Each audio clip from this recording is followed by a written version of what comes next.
رب العالمین والصلاة والسلام علی الرسول الامین سیدنا وشفیعنا وحبیبنا ومولانا محمد وعلى آلہ وصحبہ اجمعین. اما بعد فاعوذ باللہ من الشیطان الرجیم. بسم اللہ الرحمن الرحیم.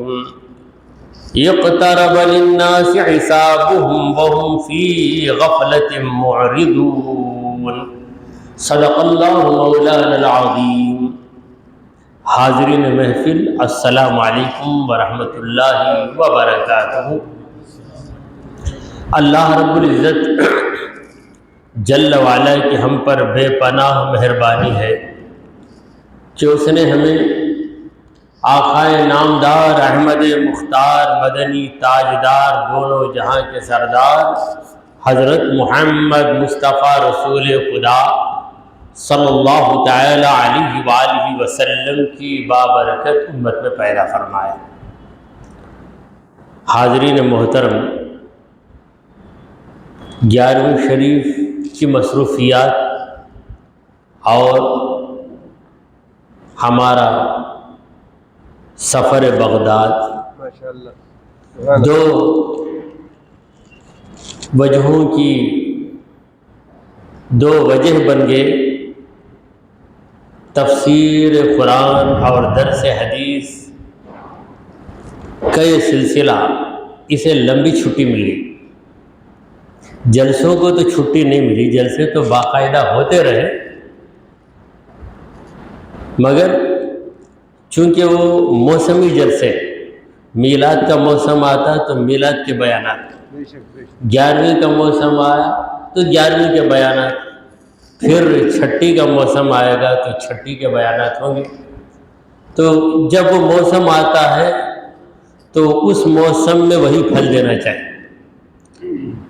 پھر جب وہ موسم ختم ہو گیا تو سال بھر کے لیے تفسیر قرآن کا موسم ہے اور درس حدیث کا موسم بھی ہے. تو ایک مہینے کے بعد تقریباً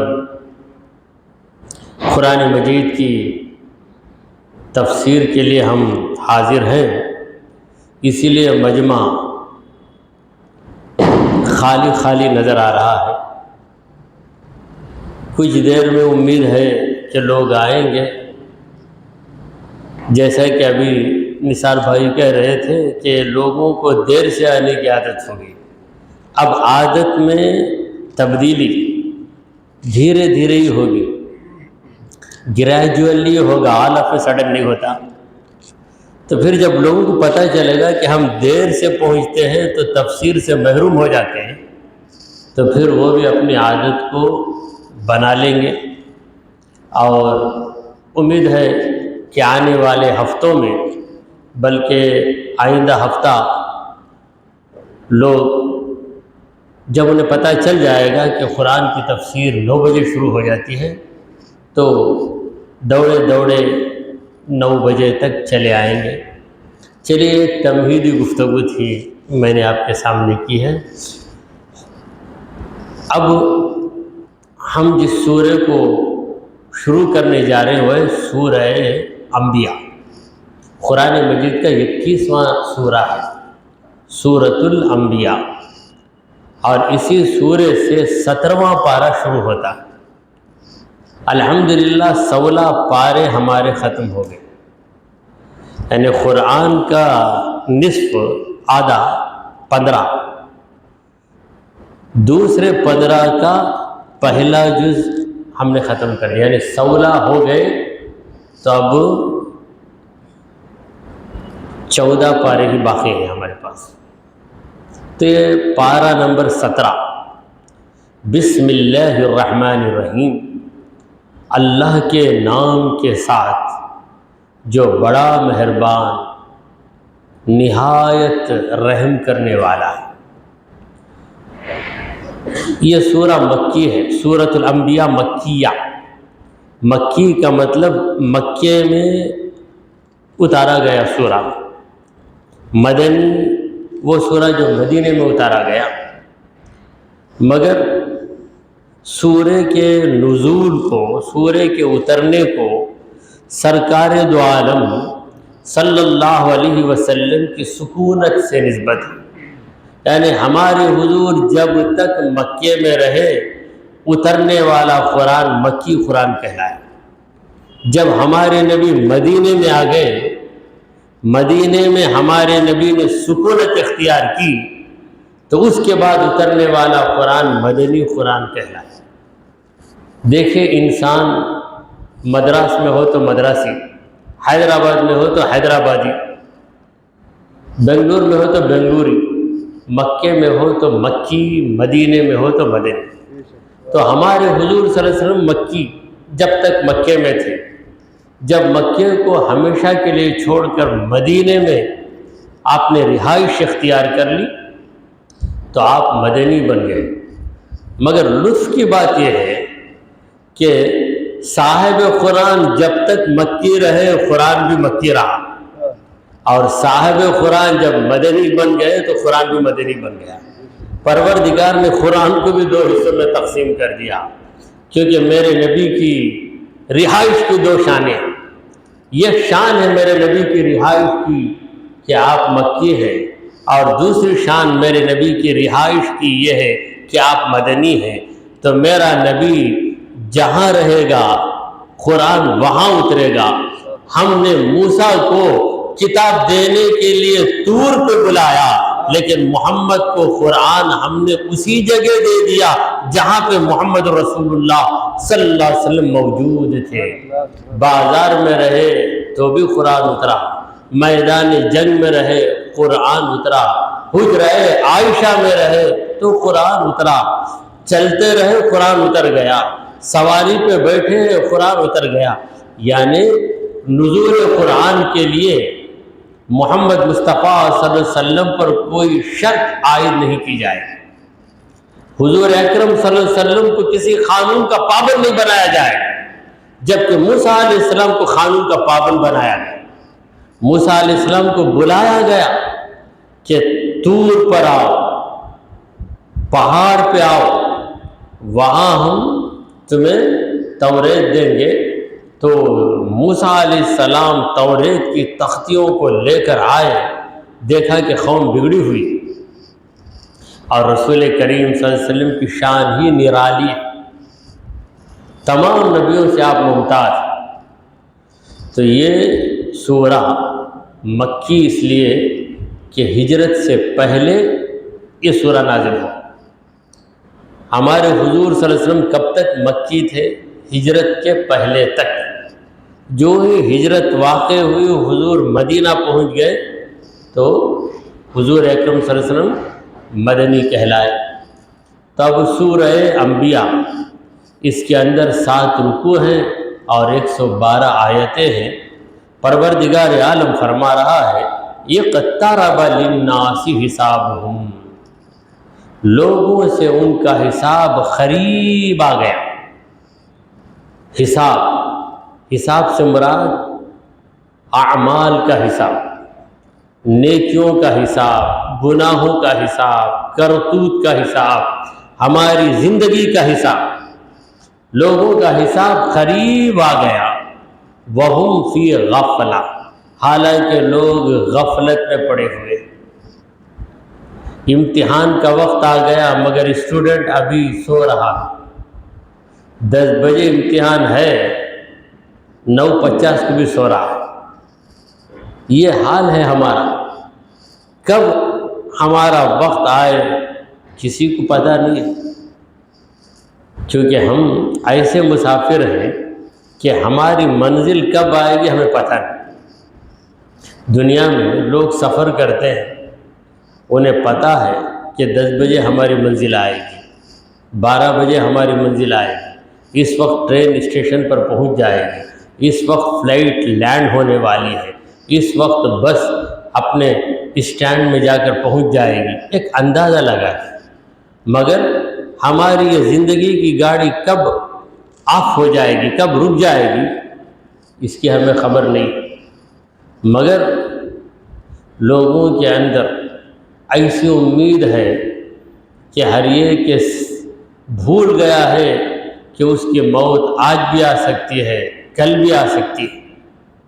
تو پروردگار کہتا ہے کہ لوگ غفلت میں ہیں، جبکہ ان کا حساب قریب آ گیا ہے۔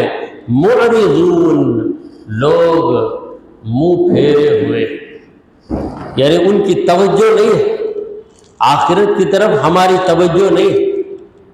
تو حساب، قیامت کے دن کے کئی نام قرآن مجید میں آئے، تو ان ناموں میں ایک نام ہے یوم الحساب، حساب کا دن۔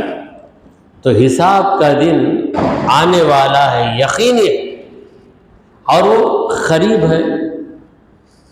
دیکھیے قیامت کب آئے گی، کب آئے گی اللہ بہتر جانے، مگر موت کو بھی ہمارے نبی کریم صلی اللہ علیہ وسلم نے قیامت کا نام دیا ہے۔ پیارے آقا مدنی داتا محمد مصطفیٰ صلی اللہ علیہ وسلم نے فرمایا، من مات فقد قامت قیامتہ، جس کی موت واقع ہوئی یقیناً اس کی قیامت واقع ہوئی۔ من مات فقد قامت قیامتہ، جس پر موت طاری ہوئی قیامت اس کی آ گئی۔ اب وہ بے بس ہو گیا، کچھ نہیں کر سکتا۔ پہلوان بھی ہے، بے بس پڑا ہوا ہے، غسال اس کے ہاتھ کو اٹھا رہا ہے، تو پہلوان تھا مگر اب غسال کے ہاتھ سے اپنے ہاتھ کو چھڑا نہیں سکتا۔ غسال اس کو الٹ رہا ہے تو الٹ جاتا ہے، بٹھاتا ہے تو بیٹھ جاتا ہے سہارا دے کے، تو غسال کے ہاتھ میں کتنا بے بس ہو جاتا ہے۔ تو قیامت موت کے وقت ہی طاری ہو جاتی ہے۔ اسی لیے ہمارے بزرگوں نے کہا کہ قیامت کی دو قسمیں، ایک ہے قیامت صغریٰ، دوسری ہے قیامت کبریٰ۔ قیامت صغریٰ مائنر قیامت، قیامت کبریٰ میجر قیامت۔ چھوٹی قیامت، بڑی قیامت۔ بڑی قیامت تو اس وقت ہوگی جب سارے لوگ خبروں سے نکلیں گے، میدان محشر میں آئیں گے، سورج سوا نیزے پہ آ جائے گا، سب پسینے میں شرابور رہیں گے، ہر ایک خوف زدہ رہے گا، کب ہمارا حساب و کتاب لیا جائے گا، ہر ایک اس انتظار میں رہے گا۔ وہ قیامت بڑی قیامت، اور وہ قیامت اجتماعی قیامت ہے، کلیکٹیو قیامت ہے، سب پر طاری ہو جائے گی ایک ہی وقت۔ اور دوسری قیامت ہے وہ انفرادی قیامت ہے، یعنی انڈیویجول قیامت ہے، ہر ایک کی قیامت الگ الگ۔ آج کسی کی قیامت پہ ہم پہنچے، یعنی اس کی موت پہ ہم پہنچے، کل ہماری موت طاری ہوگی تو کوئی اور ہماری قیامت میں آ جائے گا، نماز جنازہ کو آ جائے گا۔ لوگ جنازہ اپنے کاندھوں پہ لے کے جا رہے ہیں۔ حضرت علی فرماتے ہیں فَإِنَّكَ يَوْمًا مِّنَ الْأَيَّامِ مَحْمُودٌ، اے نادان، آج تو جنازہ لے کر جا رہا ہے، یک نہ یک دن تیرا جنازہ بھی اٹھایا جائے گا۔ ذرا غور کر اس بات پر، دوسرے کے نماز جنازہ میں شامل ہونے کا ہمیں حکم دیا گیا ہے، قبرستان جانے کا ہمیں حکم دیا گیا ہے، دفن میں شامل ہونے کا ہمیں حکم دیا گیا ہے۔ یہ تمام احکام عبرت حاصل کرنے کے لیے، اگر عبرت حاصل نہ کریں گے تو پھر ہم مقصد سے دور ہو جائیں۔ دعائے مغفرت کرنا مرحوم کو یہ مقصد تو ہے، مگر دوسرا مقصد بھی ہے نصیحت حاصل کرنا۔ ہمارے امام غزالی رحمۃ اللہ علیہ اپنی کتاب میں احیاء العلوم میں لکھتے ہیں کہ تستحب زیارت قبور المومنین للاعتبار، مومنوں کی قبروں کی زیارت بہتر مستحب ہے، کس لیے؟ للاعتبار، عبرت حاصل کرنے کے لیے۔ وَتُسْتَحَبُّ زِيَارَةُ قُبُورِ الصَّالِحِينَ، خدا کے مقبول بندوں کی زیارت مستحب ہے، للاعتبار والتبرک، عبرت حاصل کرنے کے لیے بھی، برکت حاصل کرنے کے لیے۔ تو اللہ والوں کی خبروں سے عبرت بھی ملتی ہے، برکت بھی ملتی ہے، اور عام لوگوں کی خبروں سے عبرت ملتی ہے۔ تو اگر ہم عبرت حاصل نہ کریں گے تو زیارت کا جو مقصد ہے وہ مقصد ہم سے فوت ہو جائے۔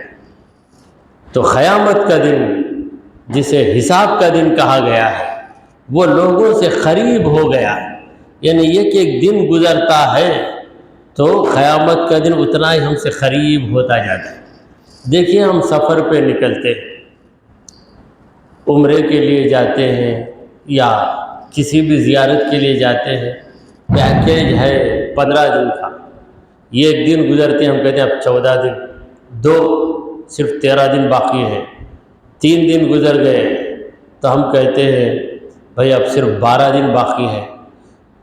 تو جب 13 دن گزر گئے، صرف 2 دن، 14 دن گئے، ایک ہی دن، یعنی قریب ہو گیا، نکلنے کا وقت قریب ہو گیا۔ اسی طرح ہمارا ایک دن جاتا ہے تو ہم موت سے قریب ہوتے جاتے ہیں، موت سے قریب ہوتے جاتے ہیں۔ اور یہ جو پوری دنیا ہے، دنیا پر یہ کہ ایک دن گزرتا جاتا ہے تو دنیا قیامت سے قریب ہوتی جاتی ہے۔ ایک شاعر کہتا ہے غافل تجھے گھڑیال یہ دیتا ہے منادی، غافل تجھے گھڑیال یہ دیتا ہے منادی، خالق نے تیری عمر میں ایک آن گھٹا دی۔ ٹک ٹک ٹک سیکنڈ، ایک سیکنڈ گزرتا ہے۔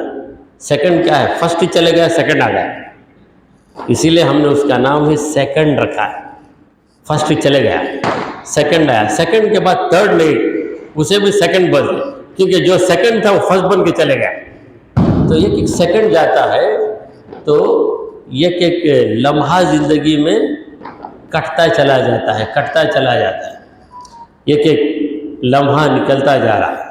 تو شاعر کہتا ہے غافل، یعنی اے غفلت والے انسان، گھڑیال، غافل تجھے گھڑیال یہ دیتا ہے منادی، یعنی پیغام دے رہا ہے تجھے، گھڑیال تجھے پیغام دے رہا ہے۔ کیا پیغام دے رہا ہے؟ خالق نے تیری عمر میں ایک آن گھٹا دی۔ پروردگار عالم فرما رہا ہے ما یاتیہم من ذکر من ربہم محدث، ان کے پاس ان کے رب کی طرف سے جو بھی نئی نصیحت آتی ہے الا استمعوا، تو اسے ضرور سنتے تو ہیں، وہم یلعبون، مگر کھیلتے کودتے غفلت کرتے ہوئے مذاق اڑاتے ہیں۔ تو یہاں پر جو کیفیت بتائی گئی ہے وہ کافروں کی کیفیت ہے، کیونکہ مومن خدا کی نصیحت سن کر ہنسے گا نہیں۔ خدا کی نصیحت سن کر کوئی ہنس دیا تو اس نے مذاق کیا، خدا کی نصیحت کا مذاق کیا تو کیا ہو گیا؟ اسی لمحہ کافر ہو گیا، اسی لمحہ، کیونکہ گستاخی بڑی خطرناک چیز ہے۔ جتنے لوگوں پہ کفر کے فتوے لگے ہیں گستاخی کی بنیاد پر لگے، اور کبھی ہمارے علماء کفر کا فتویٰ دینے میں رکتے ہیں احتیاط کی وجہ سے کہ شاید گستاخی اس کا ارادہ نہ ہو، غفلت سے ایسا لفظ نکل گیا، مگر اگر گستاخی ثابت ہو جائے تو اسے کافر کہنے کے سوا کوئی چارہ نہیں، کافر ہی کہنا پڑے گا، یہاں تک کہ وہ گستاخی سے توبہ کرے، گستاخی سے توبہ کرے اور کہہ دے کہ میں نے گستاخی جو کی تھی اس سے میں توبہ کرتا ہوں۔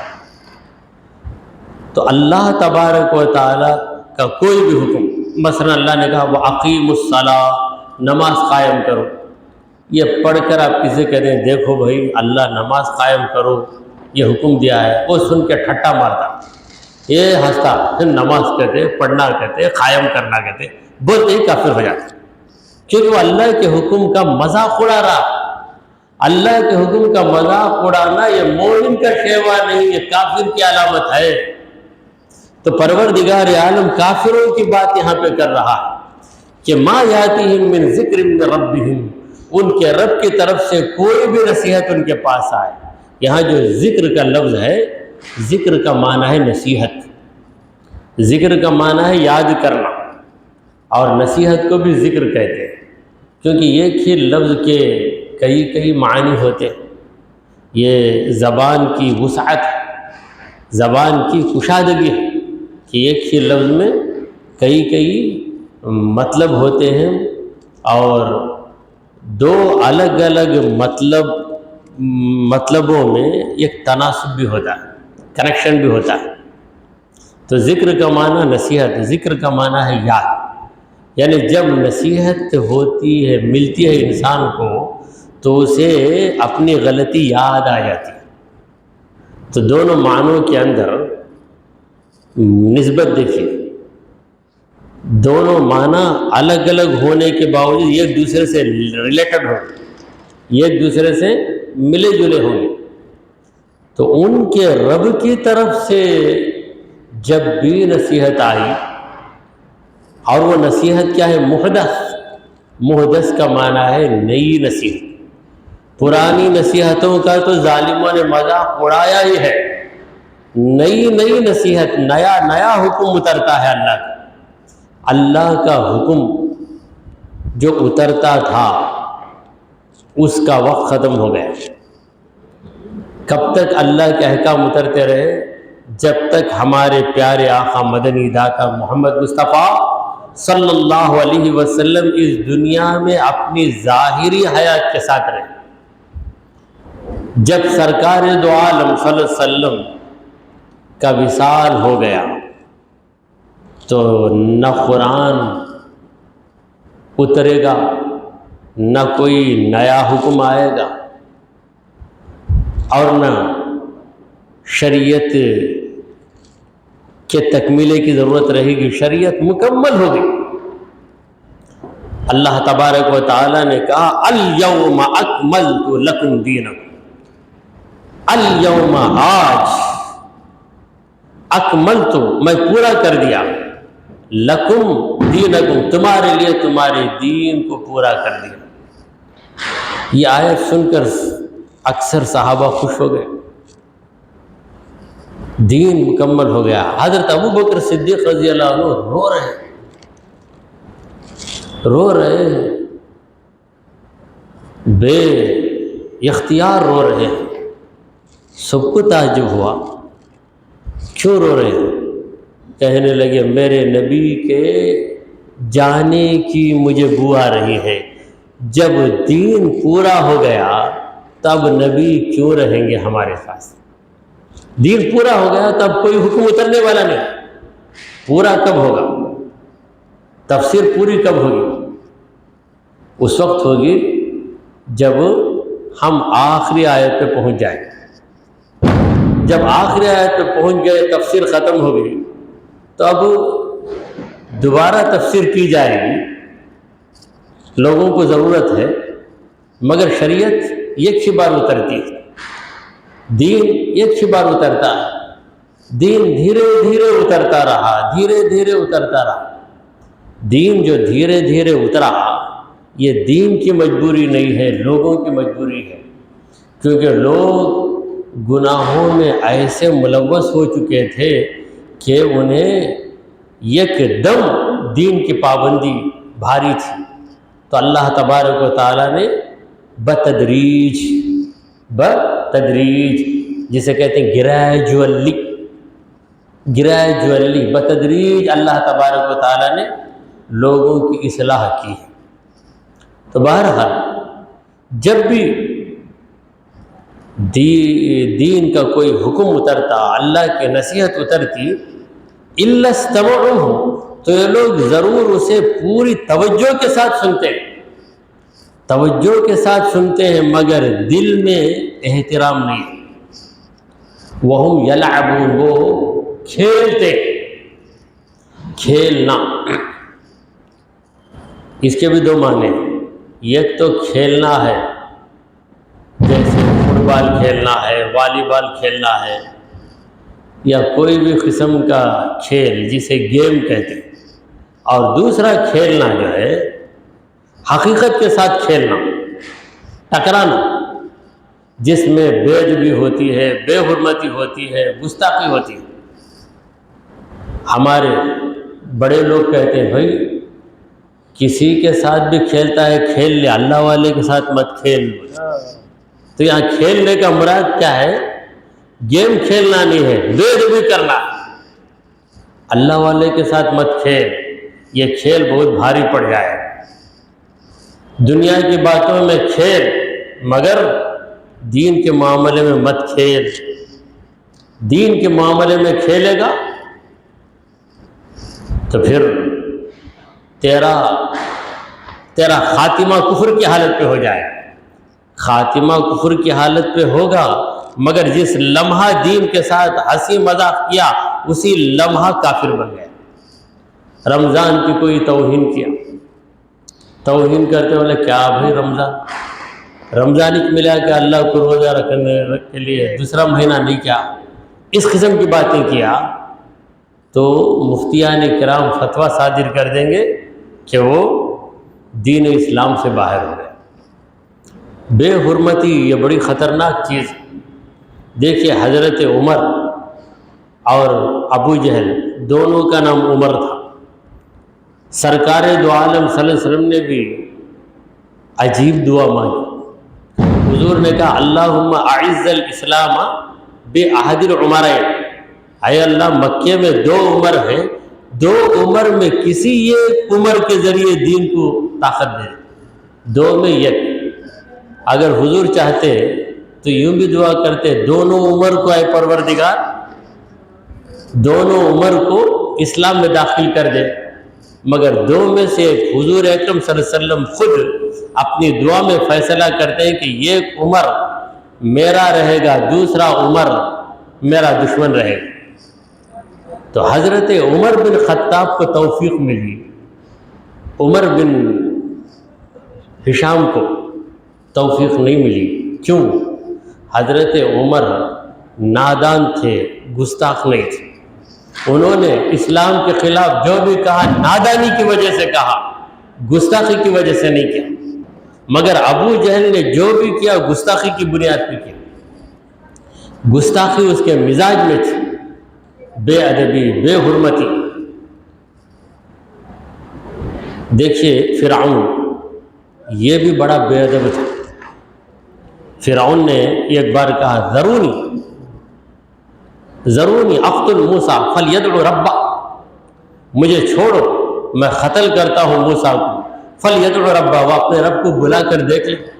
تو رب کی بھی بے ادبی کر رہا ہے، موسیٰ علیہ السلام کی بھی بے ادبی کر رہا ہے، تو اسی ایمان کی توفیق کہاں ملے گی؟ جلال الدین رومی رحمۃ اللہ علیہ اپنی مثنوی میں فرماتے ہیں، مثنوی کا شعر ہے، از خدا خواہیم توفیق ادب، بے ادب محروم گشت از فضل رب۔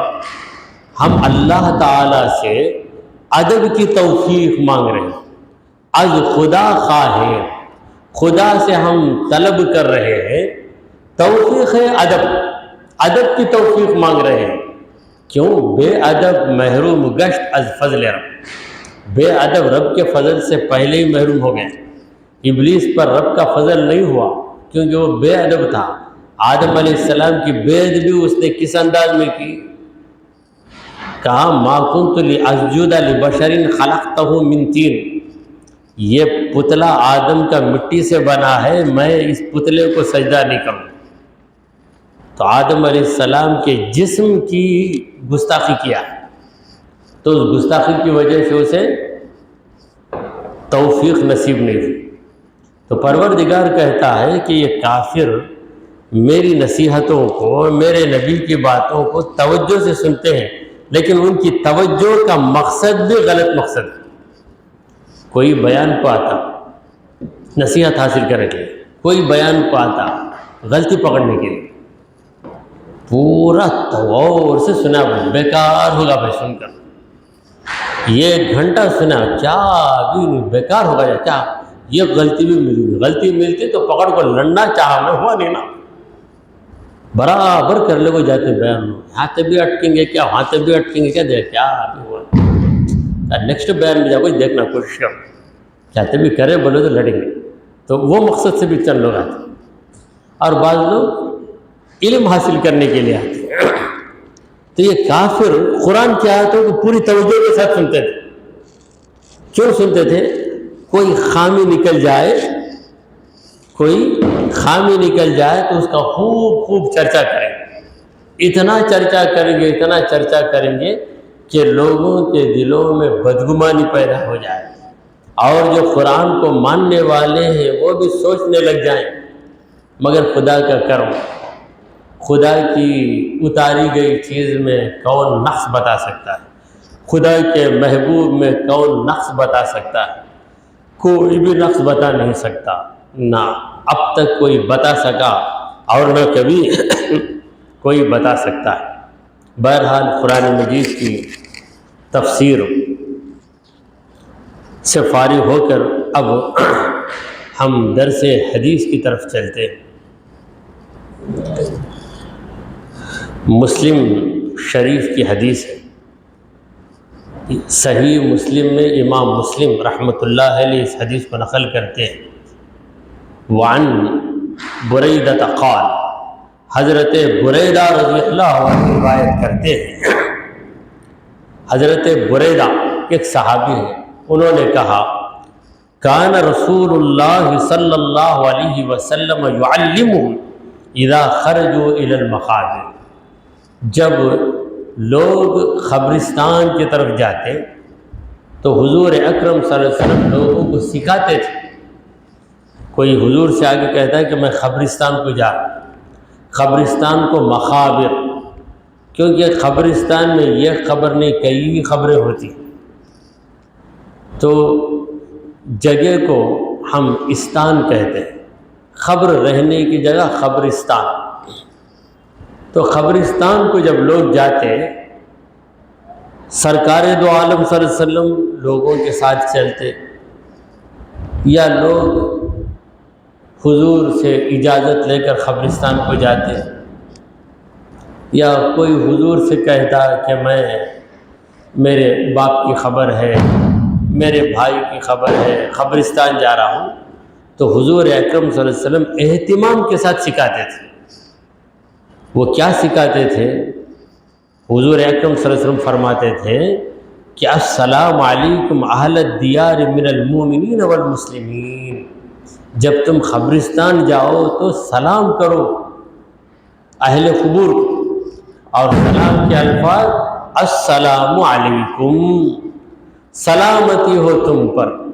دیکھیں سلام کرنا اللہ کو اس قدر پسند ہے کہ جو دنیا میں ہیں ان کو بھی سلام کرو، جو دنیا سے چلے گئے ان کو بھی سلام کرو، کیونکہ سلامتی انسان کی ایسی ضرورت ہے کہ ہر وقت اسے سلامتی کی ضرورت ہے، زندہ رہے تب بھی سلامتی کی ضرورت، مرحوم بن گیا تب بھی اسے سلامتی کی ضرورت، گھر میں ہے سلامتی کی ضرورت، گھر سے باہر ہے سلامتی کی ضرورت، تنہا ہے سلامتی کی ضرورت، محفل میں ہے سلامتی کی ضرورت، غریب ہے تب بھی سلامتی کی ضرورت، مالدار ہے تب بھی سلامتی کی ضرورت۔ اگر سلامتی نکل جائے تو ہوگا کیا؟ سلامتی نکل جائے تو آدمی پھنس جائے گا، کسی نہ کسی مصیبت میں پھنسے گا۔ تو السلام علیکم اہل الدیار من المؤمنین والمسلمین، یعنی اے گھر والو، اہل الدیار، اے گھر والو، مومن مسلمان جو اس گھر میں، تو خبر یہ ہماری آخری منزل ہے، ہمارا گھر ہے ہماری خبر، کیونکہ ہر ایک کا گھر شارٹ ٹرم ہے، اس کی پیریڈ کم ہے، کتنے دن رہے گا؟ 70 سال 80 سال۔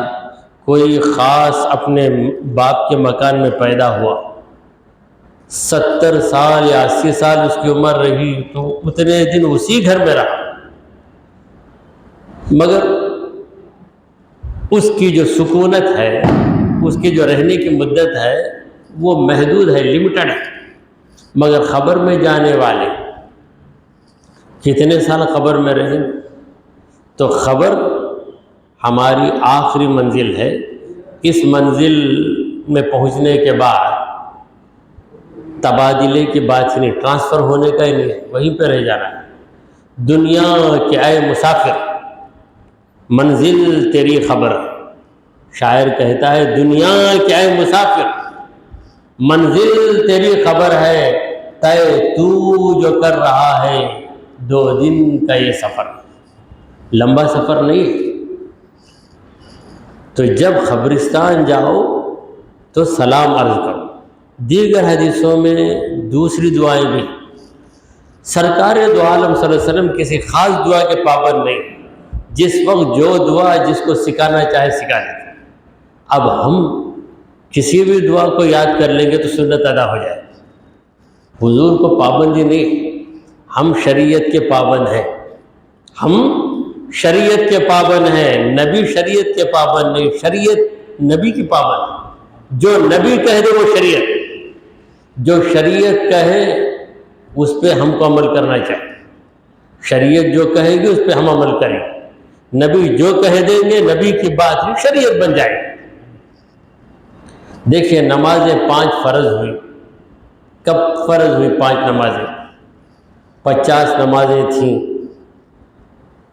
گھٹتے گھٹتے 5 میں آ کر کب رکی؟ حضور نے کہا کہ اس سے زیادہ میں گھٹانا نہیں چاہتا. جب حضور نے کہہ دیا کہ 5 سے کم میں نہیں کروں گا تو 5 پر بات رکی. اگر اور گھٹانے جاتے تو اللہ سے امید ہے کہ گھٹ جاتی. سرکار دو عالم صلی اللہ علیہ وسلم نے موسیٰ علیہ السلام سے کہا ما زلت اراجع ربی حتی استحییت، اتنی بار میں میرے رب کے پاس جا کے گھٹا کے آیا ہوں حتی استحییت، اب مجھے شرم آتی. جہاں نبی کی شرم ابھر گئی شریعت وہیں مقرر ہو گئی. کیا 5 نمازیں فرض. تو حدیثوں میں مختلف الفاظ آئے. ایک حدیث میں السلام علیکم یا اہل القبور، السلام علیکم دار قوم مومنین، ایسے بھی الفاظ. تو ایسے الگ الگ الفاظ کیوں ہیں؟ اس لیے کہ جس موقع پر نبی کے دل میں جو الفاظ آئے نبی نے سکھا دی. نبی پابند نہیں، نو ریسٹرکشن فار نبی. تو سرکار دو عالم صلی اللہ علیہ وسلم نے اس حدیث میں جو دعا سکھائی وہ کیا ہے؟ السلام علیکم اہل الدیار من المومنین والمسلمین، اے مومنوں مسلمانوں تم گھروں کے رہنے والے ہو، یہ تمہارا گھر ہے. قبرستان کو کہتے ہیں شہر خاموشاں. شہر ہے، اس میں کوئی بات کرنے والا نہیں، سو خاموش. اس لیے اس کا نام ہم نے کیا رکھا ہے؟ شہر خاموشاں. وہاں پر کوئی غیبت بھی نہیں کرتا، چغلی بھی نہیں کھاتا، جھوٹ بھی نہیں بولتا، کوئی کسی کو دھوکہ نہیں دیتا، کوئی کسی کی چیز چوری نہیں کرتا. اہل قبور میں چوری نہیں کرتا. جو اہل قبور نہیں ہے باہر سے جا کے وہاں چوری کر کے آ جاتا. وہاں بیٹھ کے قبرستان میں بیٹھ کے غیبت کرتے، قبرستان میں بیٹھ کے جھوٹی باتیں کرتے، قبرستان میں بیٹھ کر چغلی کھاتے، سب زندے کرتے. جو قبروں کے اندر چلے گئے وہ بیچارے کچھ بھی نہیں کرتے. تو اسی لیے قبرستان کا نام کیا ہے؟ شہر خاموشہ. وہ بھی ایک شہر ہے. یہ کتنی آبادی ہے اس کے اندر. زمین کے اوپر جتنے لوگ ہیں اس سے کئی گنا بڑھ کر زمین کے اندر لوگ. زمین کے اندر انڈر گراؤنڈ زیادہ ہے. زمین کے اندر بہت بڑی آبادی ہے. وہ پوری آبادی نکل کر آ جائے تو پریشان ہو جائے. قبرستان میں جتنے دفن ہیں یہ کے بعد دوسرے کے بعد تیسرا نکل کر آ جائے تو زندہ لوگ کہیں ہم کہاں جائیں. تو اسی لیے اللہ نے جس کو اندر پہنچا دیا اندر ہی رکھ دیا، اس کی مہربانی. تو قبرستان جاؤ تو سلام عرض کرو، پھر کہو وَإِنَّا إِنشَاءَ اللَّهُ بِكُمْ لَلَاحِقُونَ، اور ہم انشاءاللہ تم سے آ کر ملنے والے ہیں. وَإِنَّا انشاءاللہ، انشاءاللہ اگر اللہ نے چاہا، بِكُمْ لَلَاحِقُونَ تم سے آ کر ملنے والے ہیں. نسأل اللہ لنا ولکم العافیہ، ہم اللہ سے ہمارے لیے تمہارے لیے عافیت طلب کر دیں۔ یہ عافیت کیا ہے؟ خوشحالی۔ عافیت کا معنی خوشحالی، یعنی اچھے کنڈیشن میں رہنا، کوئی پریشانی نہ ہو، کوئی گھبراہٹ نہ ہو، کوئی الجھن نہ ہو، کوئی ٹینشن نہ ہو۔ گھبراہٹ، الجھن، پریشانی، یہ سارے الفاظ ہماری زبان کے ہیں۔ ان لفظوں کے سمجھنے میں کسی کو دقت ہو سکتی ہے، مگر ٹینشن کہوں تو بڑی آسانی سے بات سمجھ میں آ جاتی ہے، کیونکہ ہمارا ماحول ایسا ہو گیا ہے۔ اسکولوں میں بچے انگریزی تعلیم حاصل کرتے ہیں، کرنا چاہیے، مگر انگریزی کے ساتھ اردو کا بھی ایک سبق پہلے ہوتا تھا، مگر اب نہیں ہے۔ پھر بھی اللہ کا کرم ہے کہ اردو زبان ہماری زندہ ہے۔ تو یہ دعا کو میں ایک بار پھر پڑھ لیتا ہوں۔ السلام علیکم اہل الدیار من المؤمنین والمسلمین وَإِنَّا إِن شَاءَ اللَّهُ بِكُمْ لَلَاحِقُونَ نَسْأَلُ اللَّهَ لَنَا وَلَكُمُ الْعَافِيَةَ۔ اور اس کا ترجمہ، سلام ہو تم پر اے مومنوں، مسلمانوں، تم گھروں میں رہنے والے ہو، یعنی یہ تمہارا گھر ہے۔ ہم اوپر اپنا گھر رکھتے ہیں، تم نیچے تمہارا گھر رکھتے ہو۔ ہم یہ گھر خالی کر کے جانے والے ہیں، مگر تم اس گھر میں ہمیشہ رہنے والے ہو۔ اور پھر تم یہاں پر آ گئے ہو، تم جلدی پہنچ گئے، ہم بعد میں آئے۔ جیسے کوئی عمرے کو چلے گیا، اس کا ڈیٹ پہلے آیا چلے گیا، تو ہم یہاں ٹیلی فون کر کے بولتے ہیں 2 دن میں بھی آ کر ملوں گا تم سے، فون کر کے بولتے ہیں نا۔ بغداد شریف ہم پہلے پہنچ گئے، دوسروں کا پیکیج بعد میں تھا 4 دن کے بعد، تو فون کر کے بولتے ہیں 4 دن کے بعد ہم آ کر تمہارے سے ملیں گے۔ تو ایسے ہم فون تو نہیں کرتے، فون کے بغیر ہی بولتے ہیں، فون کے بغیر ہی اہل خبر ہماری بات کو سن لیتے ہیں۔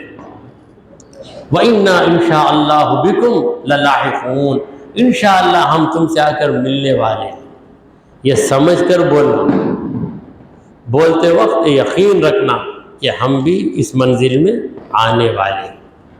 بعض لوگ اس بات کو پسند نہیں کرتے، ایک نہ ایک دن ہم کو مرنا ہے، ایک نہ ایک دن تم کو مرنا ہے، تو لوگ غصے میں آ جاتے ہیں۔ اچھی بات کرو نا بھائی، ایسی باتیں کیوں کرتے ہیں؟ بلکہ ان باتوں کو اس قدر ناپسند کرتے ہیں کہ ان باتوں کا نام ہی لوگوں نے رکھ دیا کہ دلیندر باتیں مت کرو۔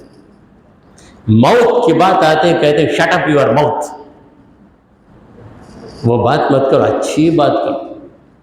ایک صاحب نے تو کہا کہ آپ بھی خدا وہ دن میرے لیے حرام کرے۔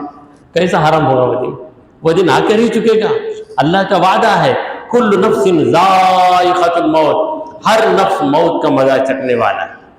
تو قبرستان میں جا کے اہل قبور سے کہو وَإِنَّا إِن شَاءَ اللَّهُ بِكُمْ لَلَاحِقُونَ، یقیناً ہم انشاءاللہ تم لوگوں سے آ کر ملنے والے ہیں۔ پھر اس کے بعد دعا، کس کے لیے دعا؟ اہل قبور کے لیے بھی، خود کے لیے بھی۔ نسأل اللہ لنا ولکم، لنا ہمارے لیے، لکم تمہارے لیے۔ میں لفظ بہ لفظ جو ترجمہ کر رہا ہوں اس لیے کہ آپ ذہن میں رکھ لیں، اور ایک حد تک عربی زبان بھی ہم کو معلوم ہو جائے۔ نسأل اللہ، ہم اللہ سے مانگ رہے ہیں، لنا ولکم، ہمارے لیے اور تمہارے لیے، العافیہ۔ یہ جو عافیت کا لفظ ہے، جس کا ترجمہ میں نے کیا تھا خوشحالی، یعنی پریشانی کے بغیر رہنا، یہ عافیت ہے۔ سرکار دو عالم صلی اللہ علیہ وسلم نے حکم دیا ہے صلی اللہ العافیت، اے لوگوں اللہ سے عافیت طلب کرتے رہو۔ دولت، حکومت، شہرت، عزت، بڑا بڑا عہدہ، یہ چیزیں لوگ طلب کرتے ہیں۔ بڑا عہدہ مل گیا، ساتھ میں پریشانی، دولت آ گئی، پریشانی، تو اس دولت سے کیا فائدہ، اس حکومت سے کیا فائدہ جس کے ساتھ پریشانی شامل ہے۔ تو پریشانی کے بغیر زندگی گزرے، یہ ہے عافیت۔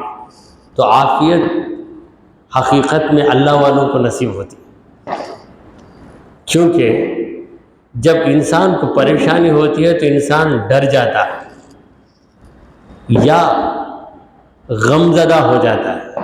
پروردگار دونوں چیزوں کا انکار کرتا ہے۔ الا ان اولیاء اللہ لا خوف علیہم ولا هم يحزنون، جو اللہ کے اولیاء ہیں ان کو نہ ڈر ہوتا ہے نہ انہیں دکھ ہوتا ہے، کیونکہ وہ پریشانی کے بغیر زندگی گزارتے ہیں۔ سب سے بڑی پریشانی یہ ہے کہ انسان خدا کو چھوڑ کر مخلوق کی طرف دوڑتا ہے۔ جب مخلوق کو چھوڑ کر بندہ خدا کی طرف لگ جائے تو اب اسے پریشانی کہاں؟ اللہ والا وہی ہے جو سب سے ہٹ کر رب کی طرف متوجہ ہو جاتا ہے، تب اس سے ساری پریشانیاں دور ہو جاتی ہے۔ بس اس کی زندگی کیا ہے؟ اس کی زندگی میں مزہ آ جاتا ہے۔ پھر وہ کہتا ہے اب زندگی ہے زندگی۔ کوئی دنیا والا تھا، اللہ والا بن گیا۔ دنیا والا تھا، کسی اللہ والے کی صحبت ملی، اللہ والا بن گیا، تب کہنے لگا اب زندگی ہے زندگی، پہلے کی زندگی نہیں۔ وہ زندگی زندگی ہی نہیں۔ تو اسی پر اکتفا کرتے ہوئے دعا کیجئے کہ پروردگارا ہم نے جو کچھ کہا اور سنا اسے قبول فرما لے۔ اے اللہ ہمارے گناہوں کو معاف فرما، ہماری خطاؤں کو درگزر کر دے۔ اے رب کریم ہم پر تیری رحمتیں نازل فرما۔ اے اللہ ہمیں سیدھے راستے پر چلا، تیرے انبیاء تیرے اولیاء کے راستے پر چلا۔ اے رب کریم ہمارا خاتمہ ایمان کی حالت پہ فرما۔ وصلی اللہ تعالی علی خیر خلقہ سیدنا و حبیبنا و مولانا محمد وعلی آلہ و اصحابہ اجمعین۔